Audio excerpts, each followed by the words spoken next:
Hello guys! Today's video, pupunta tayo sa... Strandbad lang na. It's Nelly! It's your boy, TAM!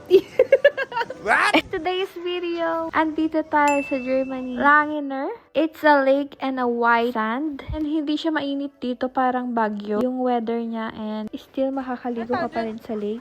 Good. And may mga goose dito. Parang Goose Island, char. And kailangan natin mag-aura. Kawawa naman ang aking baby boy dahil nasugatan. Sabay. Pero bakit ganun ang pogi niya pa rin? And ito tayo Lamon, nagbaon ng mangga. Tayo And syempre, papiti muna kaming dalawa ng aking boyfriend. Syempre, lahat sila dito nakabikini. Hindi tayo magpapatalo! Dapat sa mata lang ni Tim. Ako yung pinaka-sexy. Char, and then, our church mate. So, malayo pala yung mga beach dito. Kaya panay lake lang sila dito sa Frankfurt, Germany. And kasama natin yung newlywed, si Pearl and Kuya Kevin. Mabuhay ang bagong kasal! Daddy, kailan kaya Ay, shy. Sobrang ganda dito. Hindi maalat yung tubig. Parang pwede mong inom yung sis. Commercial boy. Bakit kami nandito? Dahil birthday ni Tito Alan. Thank you po sa pag-invite. Thank you, Lord. Thank you, Jesus. Thank you, God. Gagano mo lang siya, hindi mo siya papadil. Smile.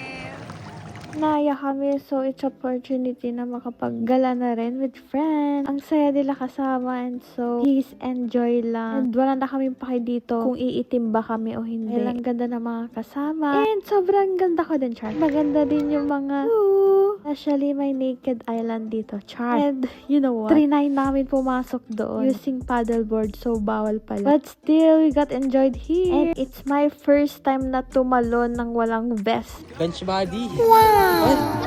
Ay, And 20 feet kalalim yung tubig dito. Hindi uso sa kanila yung mga vest. And hindi pa ako gaano marunong lumangoy dito. And buti na lang inangat ako ng aking labidang dahil nakainom na ako ng tubig dito. Still, tinuruan pa nila ako malangoy. And na-enjoy ko ng tumalon kahit sobrang lalim. Hindi na ako takot kasi alam ko namang sasaluhin mo ako, Daddy.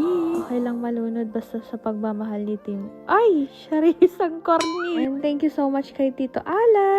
And kay Kuya Kevin, and kay Ate Pearl. Dahil sinasama kami sa lahat ng galaan, we are so grateful. And dito kahit malataba tayo, syempre okay lang dito dahil walang pakialamanan. Ewan ko ba bakit ang sarap tumalon dito sa lake na to? Dahil walang magja-judge sa'yo. Hindi rin siya mainit. Unlike sa Philippines, mainit sa lahat-lahat. And itong pinaka-pogi.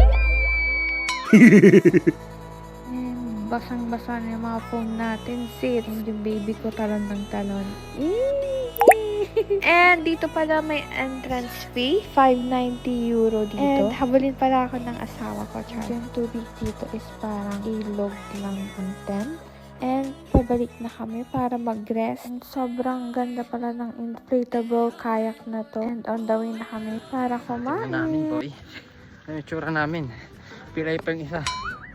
Ganda mo. Thank you ulit kay Tito Alan dahil trinit niya kami dito sa La Vida. Ayan, ang ganda ng payong dito, ang laki. Ang sarap din ng sausage and fries. Dito sa Germany, uso yung potato. And lahat ng pagkain, panay patatas. Thank you Tito Alan for the chocolate. And buti pa dito may mga playground like table tennis, volleyball, and free bike, Char. Pauwi na yung goose, so pauwi na rin tayo. See you on our next vlog. Bye!